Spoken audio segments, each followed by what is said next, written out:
marque le dessin de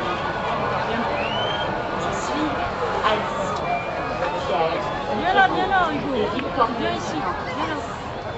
Et comme vous parlez ce soir au cœur même de mon pays, regardez, écoutez comme chante la nuit, voyez comme est belle cette terre. Je suis la terre, celle qui, ici même, a gravé pour toujours de son empreinte une des plus extraordinaires aventures des hommes. Et puis, entendez-vous le vent?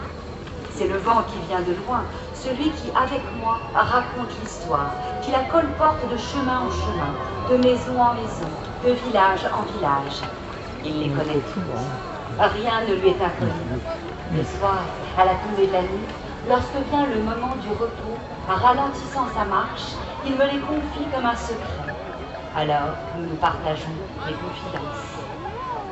Avec moi, me souffle-t-il, dis aux hommes d'aujourd'hui qu'à chaque brin d'herbe qu'ils fouleront, à chaque chemin qu'ils emprunteront, à chaque regard qu'ils jetteront sur les plaines et les vallées bourguignonnes, ils y trouveront l'histoire. Pas une maison, pas un village, pas une ville qui n'en sera fière. Prenons le temps qu'il convient de la leur raconter et leur dire combien est grande et belle leur aventure.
Alise Sainte-Reine. Je le connais bien, ce village, en plein cœur de l'Ossois, là où respire l'humus d'Alésia. Alise, si proche du nom d'Alésia. Est-ce étonnant, puisque le village s'étend au pied du mont Ossois, au pied d'hommes gaulois qui rappellent l'antique place forte défendue par le chef gaulois Vercingétorix. Sainte-Reine, que je vous raconte. Nous sommes en 253. Au nom de l'empereur Valérien, le préfet Olybrius règne en maître sur la terre de Bourgogne. Les chrétiens se cachent et souvent se terrent pour vivre leur foi.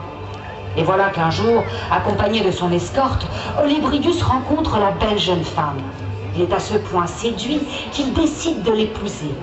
Reine alors dévoile sa foi. Ivre de colère, Olybrius la jette au cachot, la torture et finalement l'exécute aux abords de la cité gallo-romaine. Peu à peu, un culte intense se développe et des pèlerins se rendent au village par milliers et prient pour la guérison de leur nez. Aujourd'hui encore, le pèlerinage respectant les coutumes anciennes est pratiqué par les adeptes de la petite église. Près de 2 millénaires n'auront ainsi pas effacé le martyre vécu par Reine, jeune villageoise d'un petit village de Bourgogne.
19 juin 1861, par un temps magnifique et par le train impérial, Napoléon III arrive en gare de l'Aube, où il est accueilli par des membres de la commission de topographie des Gaules, chargés d'étudier la géographie, l'histoire et l'archéologie nationale. Habillé en bourgeois, afin de ne pas attirer l'attention, l'empereur est conduit immédiatement au chantier des fouilles, situé en contrebas de la bourgade d'Alise-Sainte-Reine. On lui fait dégager symboliquement un élément du fossé qui entourait l'oppidum et inspecter le site. Il se rend sur le mont Auxois pour contempler le paysage et le compare à la description qu'en a donnée Jules César dans ses commentaires. Il consacre l'après-midi à l'examen du mobilier des fouilles, rassemblé dans une salle de l'hôpital d'Alise, cède à diverses sollicitations et fait acquérir une importante collection d'objets, base du futur musée municipal d'Alise-Sainte-Reine. Satisfait de cette visite, l'empereur encourage la poursuite des travaux qui se prolongèrent jusqu'en 1866 et confirmèrent qu'Alésia fut bien le lieu de la célèbre bataille qui depuis plus de 2000 ans aura traversé les siècles et marqué pour toujours la terre d'Alésia.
Que je vous parle des Gaulois. Depuis le tout début, je vis avec ces hommes qui ont bâti sur cette terre. À cette époque, les guerres étaient monnaie courante. Les clans, les accords, les trahisons même n'étaient pas rares. Les pouvoirs se disputaient. Pas moins de 80 peuplades en conflit perpétuel. Combien de cris ai-je entendus? Combien de propos sur ces hommes toujours prompts à guerroyer? Des barbares, rapportent les chroniqueurs d'antan. Des sauvages, disaient d'autres. Les cheveux blonds, souvent relevés sur le sommet de la tête, de longues et larges moustaches, rebelles à tout ce qui s'apparente à la discipline. Courageux, téméraires, fiers, mais aussi cruels et sauvages, adorateurs de divinité. Les Romains en ont beaucoup dit. Je me rappelle combien les forgerons gaulois avaient d'adresse. Combien étaient élégants leurs bijoux, comme ils façonnaient leurs armes de guerre, leurs boucliers et leurs casques. Je les voyais là-haut, au cœur de l'oppidum, travailler, cultiver. Là-haut aussi, ils se mettaient à l'abri des dangers qui venaient de l'extérieur. Ils y créaient des oppidas, sortes de villes fortifiées, protégées par un fossé profond, entouré d'une muraille d'au moins 4 mètres d'épaisseur, le Murus Gallicus. Je les ai observés, vous savez, fidèles à leurs cérémonies religieuses, s'adressant à leurs dieux et à leur divinité, Taranis, Esus, ou bien encore Teutatée. Et puis, leur repas, leur amour pour la bonne chair, les cuisseaux de porc, et vantards même. C'était l'occasion de compter leurs exploits de chasseurs et de guerriers. Alors, lorsque les têtes étaient un peu chaudes, ils accompagnaient ces fastueux repas de rire et de jeux de combat. Magnifique occasion de se lancer quelques défis.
sera dit que la terre de Bourgogne écrira son histoire.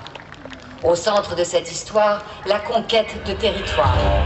Et il y a fort longtemps, s'opposent deux civilisations. La civilisation gauloise et venant du sud, la civilisation romaine.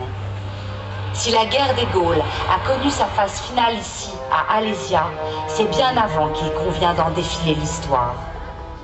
Déjà bien antérieurement, les chefs gaulois s'opposent entre eux et le long processus de la guerre des Gaules constitue un événement majeur dans l'histoire de l'Europe. Depuis la fin du IIIe siècle avant Jésus-Christ, Rome est maîtresse d'une partie de la Gaule, dont le territoire s'étend de la plaine du Pô aux Alpes. À la fin du IIe siècle, elle soumet la Gaule méridionale et la vallée du Rhône qu'elle érige en province romaine.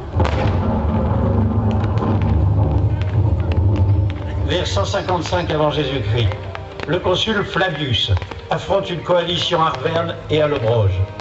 Le roi arverne, Vitus, est fait prisonnier et emmené en Italie. Au même moment, les Gaulois rivaux, les Éduins, sont accueillis au Sénat et proclamés habits de Rome.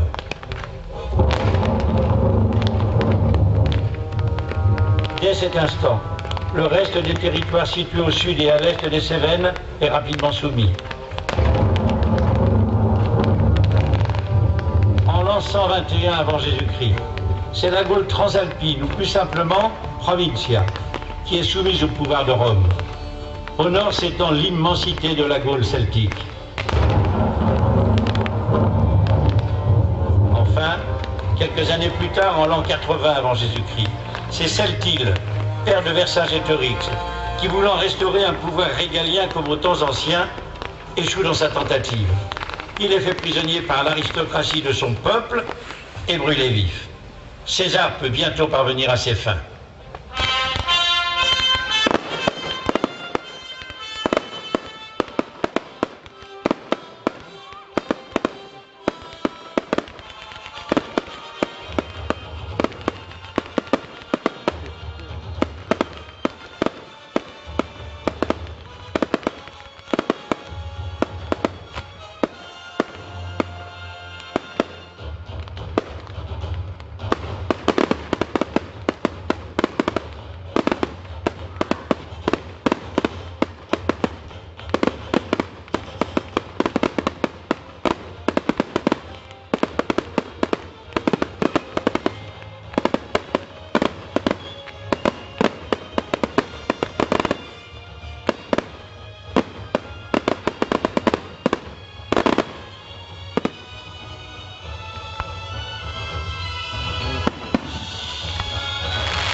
L'ombre de Rome, bientôt, couvre d'immenses territoires.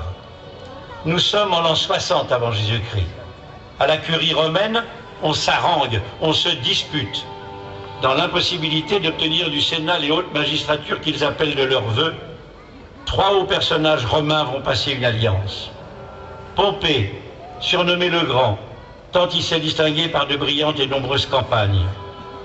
Crassus, connu pour son goût des richesses, mais aussi pour avoir mené la guerre dite servile de Spartacus. Et enfin, César. César, revenant d'Espagne où il a mené des campagnes de pacification. Chacun aspire à prendre le pas sur les deux autres. Cette alliance, dite premier triumvirat, permit à César d'être élu consul, puis d'obtenir un commandement en Gaule. À Pompée de devenir pour un temps l'homme le plus populaire de Rome, et enfin à Crassus d'entreprendre une campagne contre les Parthes. Malchance lui en valut, puisqu'il y perdit la vie. L'aboutissement de ce triumvirat fut une guerre civile dont César sortit vainqueur et dictateur à vie.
cette voix grave, autoritaire, disait-on, c'est celle d'un chef gaulois, celle qui durant des centaines d'années aura marqué les esprits, celle qui aura tenu tête à un des plus puissants impérateurs de la Rome d'alors. Cet homme, Vercingétorix, fils de Celtile, chef des Arvernes, a laissé ici à Alésia une des pages les plus extraordinaires de l'histoire. Son courage est légendaire. Il n'a pas 30 ans lorsqu'il prend la tête des Arvernes et bientôt de toute la Gaule. On le dit homme d'honneur et fief de sa lignée. Volonté et charisme vont bientôt l'imposer au peuple gaulois. En 53 avant Jésus-Christ, au moment où César a quitté la Gaule, celle-ci commence à s'agiter. Vercingétorix rallie toute l'Arvernie autour de lui.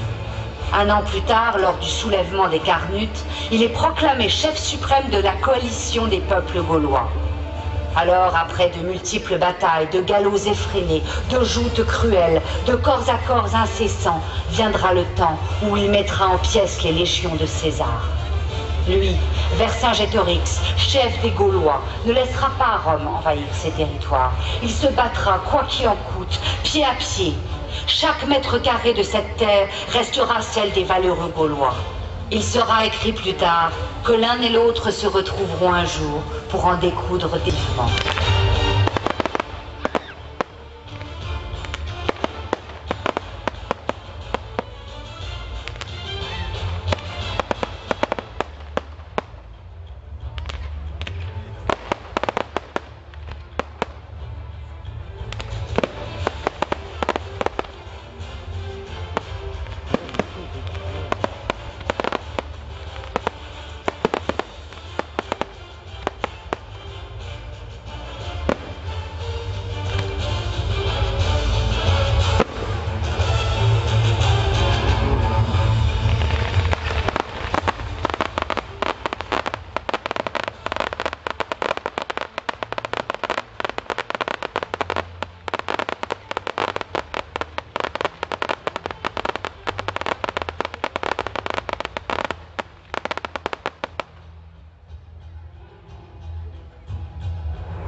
Julius César, bientôt affronter Vercingétorix sur les terres gauloises.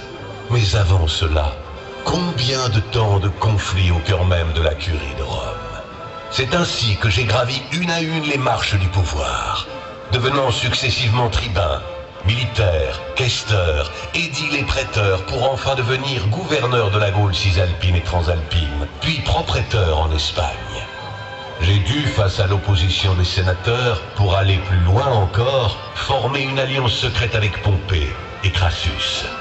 J'ai confirmé pour ce faire le roi d'Égypte sur son trône, fait ratifier l'œuvre de Pompée en Orient et fait obtenir à Crassus les commandements des troupes chargées de la guerre contre les Parthes. C'est de la sorte que je suis devenu consul de Rome.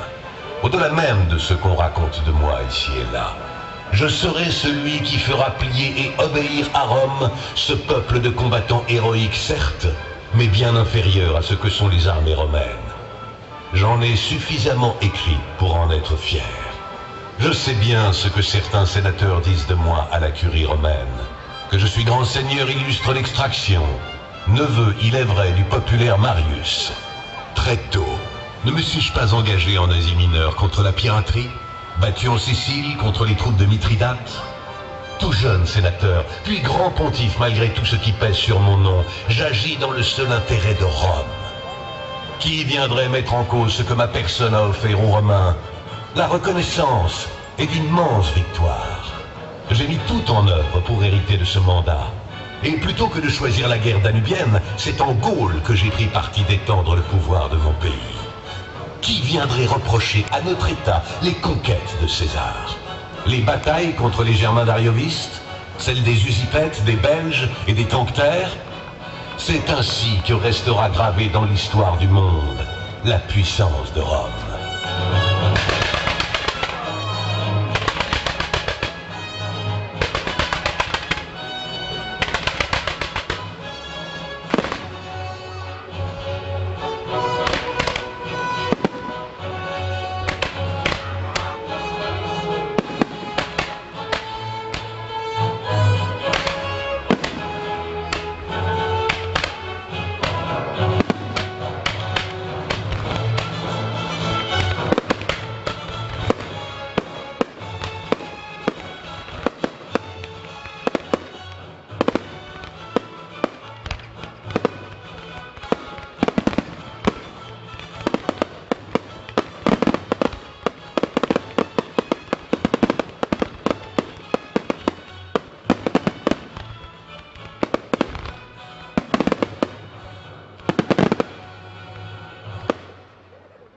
Voilà que se profilent les batailles finales.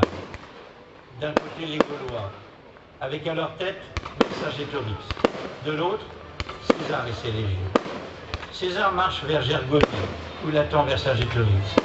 La place est une merveille pour César. Il l'assiège, les escarmouches sont quotidiennes. Mais voilà, peu à peu, des alliés de Rome rejoignent le camp des assiégés et prêtent main forte aux chefs gaulois. La défection romaine se fait de plus en plus forte.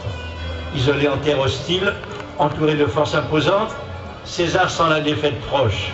La bataille de Gergovie pour lui est perdue. Le chef gaulois a forcé l'ennemi à la défensive. Il veut désormais couper sa retraite vers la Transalpine. Il engage alors ses cavaliers, mais ceux-ci sont étriés par la cavalerie germanique au service de César. Chasseur devenu gibier, le chef gaulois se replie à Alésia, situé en terre fortifiée. L'affrontement décisif est proche, César en est certain.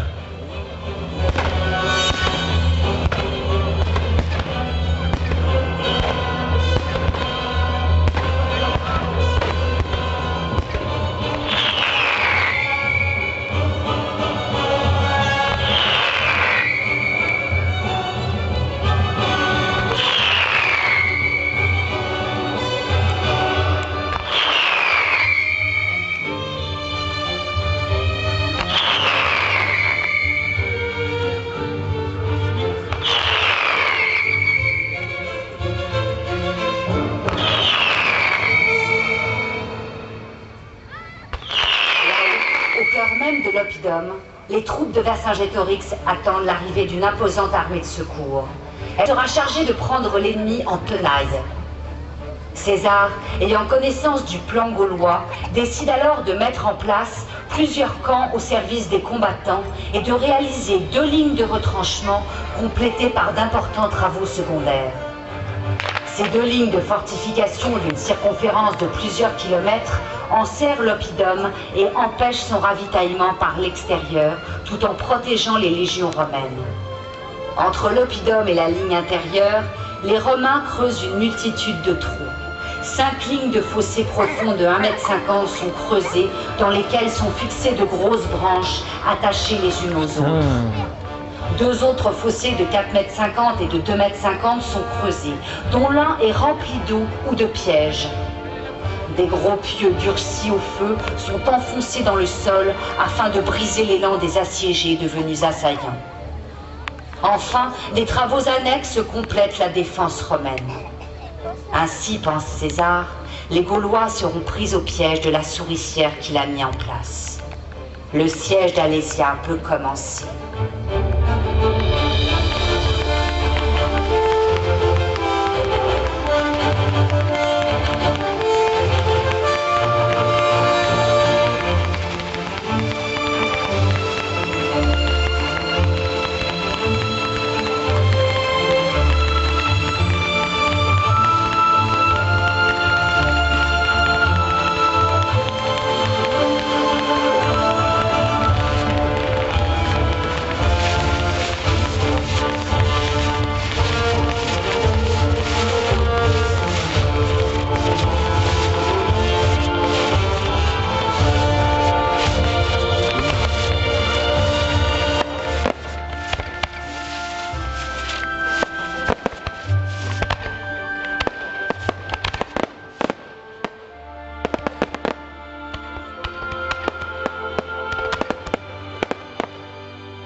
En contrebas, les légions de César.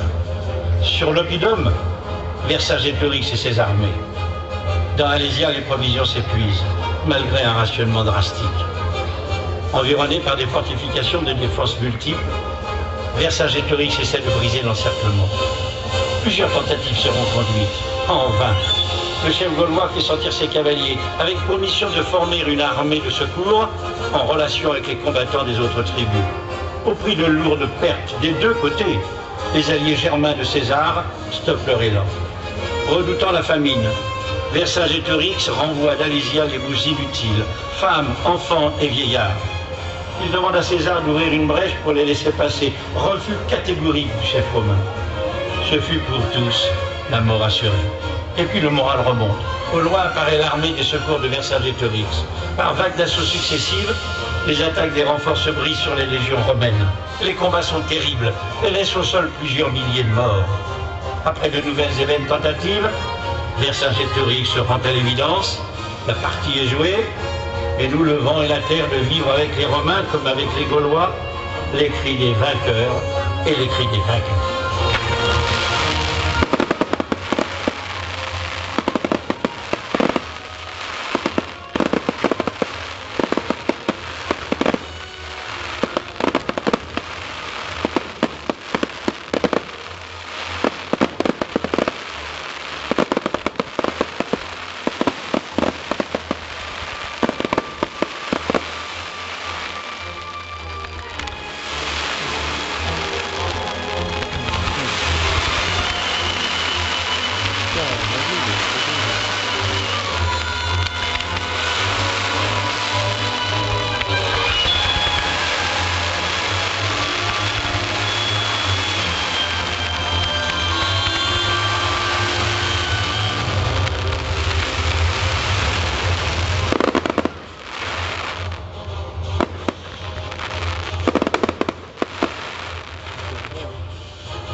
Caius Julius César, j'ordonne que les armes soient rendues, que les chefs soient conduits à César. Je les attendrai dans les retranchements devant le camp. Nous verrons ce qu'on fera de Vercingétorix. Les Arvernes et les Éduins seront mis à part, au cas où ils pourront reprendre des villes. Les autres captifs seront distribués à toute l'armée comme butin à raison d'un prisonnier par personne. C'est ainsi que se termina la bataille d'Alésia. César étouffa les dernières velléités d'indépendance des tribus, puis reprit le chemin de l'Italie. La Gaule avait pour de longs siècles perdu sa liberté.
Voilà ce que nous, vent et terre d'Alysia, ce que nous voulions vous conter.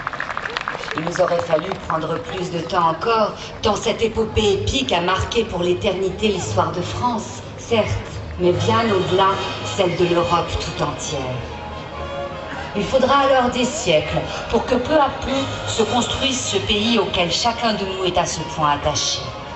Au long de ceux qui suivront, nous écouterons l'histoire des hommes, nous préserverons au creux des sillons, au fond des fossés, à l'ombre des forêts, le long des rivières, partout où nous pourrons, ce que les hommes bâtissent, construisent pour leur destinée, autant que de celle des générations à venir. Restent au bout de cette histoire, ici à Alise-Sainte-Reine, les vestiges gallo-romains. Et puis parce qu'il le fallait, les hommes d'aujourd'hui ont construit sur le sol même des illustres batailles, un grand livre de pierre. Ils l'ont bâti pour que chacun découvre, recherche et comprenne ce qui s'est passé au tout début du temps. Voilà. Ils y découvriront les récits des combats, les fiers visages de ces hommes vainqueurs ou vaincus, les dessins des vestiges, des fossés, des remparts et des fortifications. Et enfin, l'exceptionnel patrimoine accumulé et préservé pour que ne tombe jamais dans l'oubli ce qu'il y a plus de 2000 ans ici a préfiguré une partie de l'histoire du monde.